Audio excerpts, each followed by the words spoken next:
We have seen the win rates for all the different heroes in Deadlock, and to nobody's surprise, at the top of the charts, we've got 7. We've got Warden, and we've got Haze. And people really don't know how to deal with them, and people really don't like them. But me, I don't think they're necessarily that much of a problem, because I know how to counter them. So let's go over how you can counter each and every one of these 3 very dominant heroes, and get an edge over the wan't tricks once and for all. Let's start off with 7. 7 is infamous for how easily he can tear through an entire enemy team. A well-placed ultimate will lead to a full team wipe if you don't pay attention, and once he gets his lifesteal, oh boy, there's no stopping him. Other than the many ability-specific counters, it is vital to understand that 7 will be at his weakest at the start of the game. And for quite a while afterwards, into the earlier mid-game, as long as you don't start feeding him early. His ultimate doesn't really have that much of a kick, and he's pretty killable until he starts building up that spirit and all this lifesteal, and getting all the necessary souls for those items is gonna take him a very long time. If you're really worried about 7 dominating your game, try your hardest to shut him down early on and force him to play the game without farm and on the back foot, either with your team ganking or you just not letting him farm in the first place. As for his kit, be very aware of his lightning ball in game and in lane. The ball will shoot in the direction that 7 throws it, and then it slows down for as long as it passes through and deals damage to an enemy. Once it passes through that enemy, or if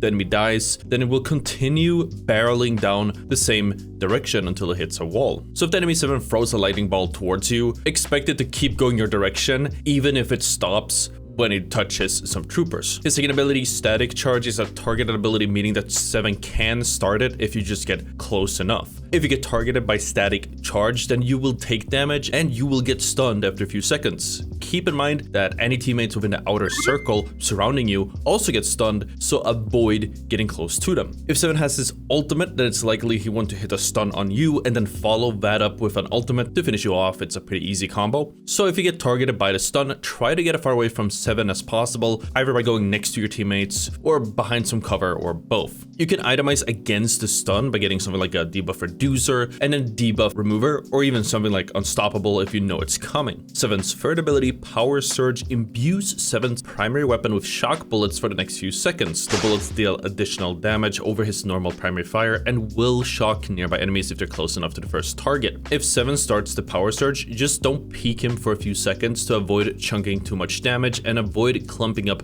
next to your teammates or nearby minions to avoid getting caught by the shock. And knowing how to counter these abilities is good and all, especially in lane, but the real team wiper and the real ability that most players have issues with is 7's fourth and ultimate ability, Storm Cloud. Storm Cloud opens up a Storm Cloud, I know, starting from 7 that quickly grows and damages any enemies within his line of sight. As he gets more stacked up, this cloud really starts dealing a lot of damage and can appear absolutely unstoppable and uncounterable, especially because it normally builds a lot of lifesteal. But actually countering it is really easy. First and foremost, the Storm Cloud needs line of sight to work. If you get behind literally any cover, it stops dealing damage. Not only that, but if you position yourself properly, then you can still stand in cover, completely safe from the Storm Cloud, while having a free angle on the 7 as he's helplessly usually staying suspended in the air. Seeing as it is a channeling ability, Storm Cloud can also be countered by most types of stun. Just keep in mind that some types of stun, like Haze's Sleep, does not actually interrupt channeling abilities and really only sends 7 to the ground, which can still be useful, but not what you're looking for. That being said, if you buy items such as Knockdown, which is the cheapest option, or Curse, then you will be able to use these on 7 the second that he ults. Curse will immediately interrupt the ultimate and silence him for a few seconds, and Knockdown will take a few seconds before dropping a comically large anvil on his head, stunning 7 and interrupting the ultimate. You can also buy items with healing reductions, such as Healbane, as this significantly decreases the efficiency of his lifesteal from the ultimate, but overall, you're probably better off focusing on stunning him in the first place instead of letting him do any real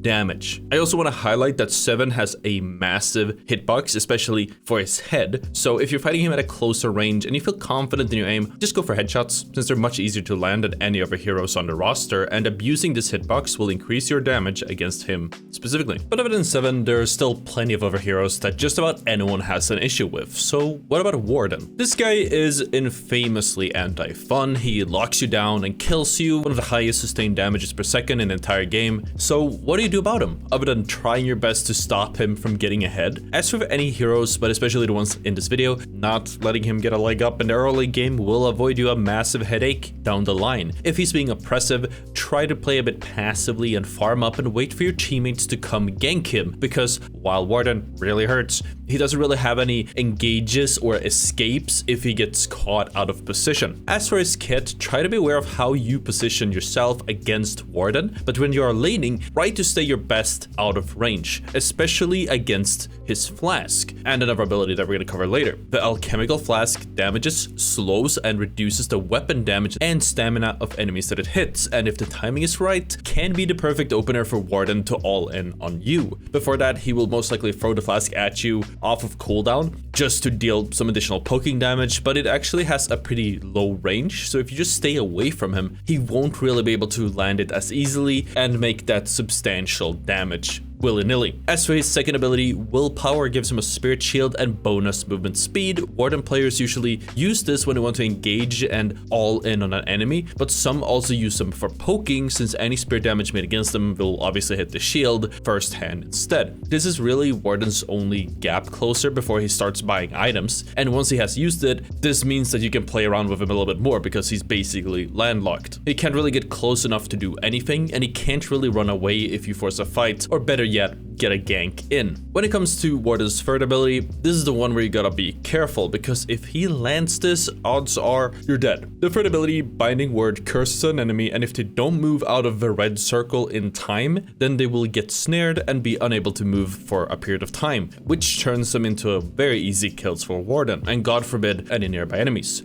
Warden will usually want to all-in opening with this ability and the flask. In just about any phase of the game, he will want to run up close with his second ability, flask, to stop you from moving out of the circle, and then use any possible slowing item that he might have picked up to keep you within the circle. He also hopes that you'll be too busy trying to get out of the circle that you won't fight back, which gives him free damage on you if you're just trying to run away. There's a few things that you can do here. 1, use your movement and walk out of the circle. 2, use your movement and dash, or dash jump out of the circle, whatever you can do to just get out of it. Stay aware of his snare and make sure you have enough stamina available at all times so you can get out if he does jump you. 3, get movement items that raise your movement speed or even increase your stamina so you can dash out more reliably. And 4, look into any debuff removers, debuff cleansers. And finally, Warden's fourth ability charges Warden up for a few seconds before he starts floating, releasing spirit damage with very strong lifesteal to any targets within the area in front of him. If he is stunned in any capacity during the charge up, then the ability gets cancelled. Once he activates the ability, he has basically activated his trump card along with all of his other abilities, and if you are able to, you probably just want to get out of there and wait it out, because killing him when he's in this final form, unless you are really stacked up or have the right items, will be really hard. Again, items like Curse or Knockdown can be huge helps to shut down the Warden all-in, but items like Decay or Healbane can also help with the lifesteal that he gets from his ultimate as well as all the other items that Warden typically builds. If you have enough to counter his lifesteal, then you might even be able to beat him mid-ultimate as well. But that's Warden, and yeah, he's pretty rough to beat. He's even a problem in the highest ranks and in pro tournaments, so I wouldn't feel too bad if I'm having problems dealing with him, but hopefully these tips will help. Now, Haze, on the other hand, is a bit of a mixed bag. She can be hard to deal with, but usually it just comes down to being aware of her, what she wants to do, knowing how to deal with her, and having the right tools for the job. Haze's first ability lets her throw a projectile dagger that sleeps one enemy on hit. The sleep remains for a considerable amount of time if the target doesn't take any damage, but does not interrupt any channeling abilities. In the early game, Haze will want to use the dagger either as a means of poking or as an entry for free damage, either through the dagger and then a melee, or getting a dagger in and then closing the gap before going for a full spray down. Once she unlocks her ultimate at 3000 souls, Haze will start using the dagger as an opener by throwing the dagger, getting close up, and then ulting right on top of you. Hitting daggers is also incredibly viable even if she doesn't all in, since the sleep has a chance to give an opening for the rest of her team to dive in and initiate a team fight. So yeah, it's obviously useful in a lot of ways, but how do you counter it? Well, it's a projectile ability and it's a skill check. If you can expect that it's coming, then you can try to bait it and sort of dodge it, but obviously that's not gonna be reliable, especially when hitbox is as forgiving as it is. The second thing you can do is a purchase, and that is getting the debuff reducer and building a debuff remover, but whether that's worth sinking souls into is gonna be up to you. And as with purchasing any items to counter a specific hero, you should consider the entirety of the enemy team's roster as well, your own hero, and see whether you'll get enough value from it or not. Her second ability, Smoke Bomb, lets Haze go invisible after a short period of time and gain some sprint speed. If enemies are close enough, they will be able to see her. If she takes damage, she will be temporarily invisible for the duration she takes damage. The second ability is usually for rotating between lanes or between jungles and catching anyone off guard, usually by throwing out a sleep dagger and then following up on that. And while you can't just plop down a pink ward that alerts you if an enemy is stealthy nearby, the second best thing is being aware that a Haze is in the game, either in your lane, in the mid game, or even late game. And if you don't see her, then she probably is on the flank, possibly even invisible and about to engage as we speak. If Haze makes a misstep and accidentally uses her invisibility too early, then she won't really have any way to get out. And since she is flanking, she will usually be on her own, and with focus from you and your team, she turns into a completely free kill as well. Haze's third ability is more of a passive ability. As she shoots an enemy, they will accrue stacks. Each stack she applies to an enemy increases her bullet damage against them. This means that from the first few levels and onwards,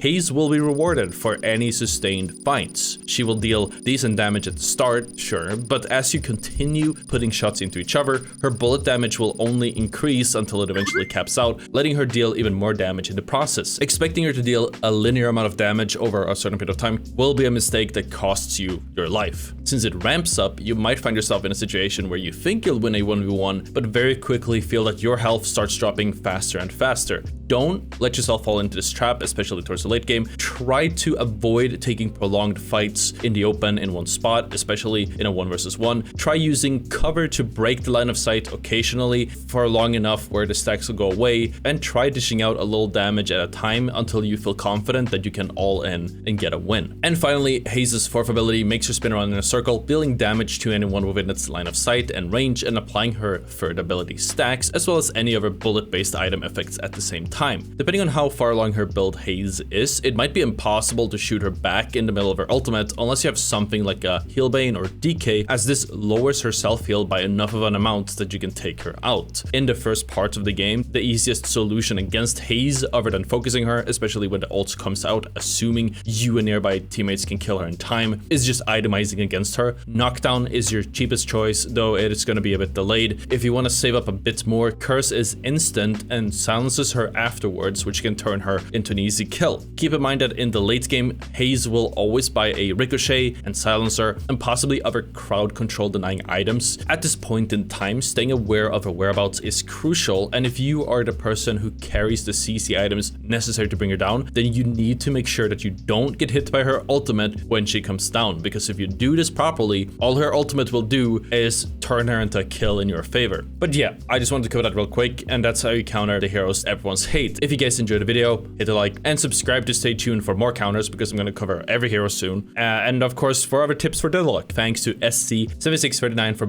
continuing being a Patreon supporter. It really means the most. And you know, anyone who comes after. Thanks for watching, and I'll see y'all next time. Peace out.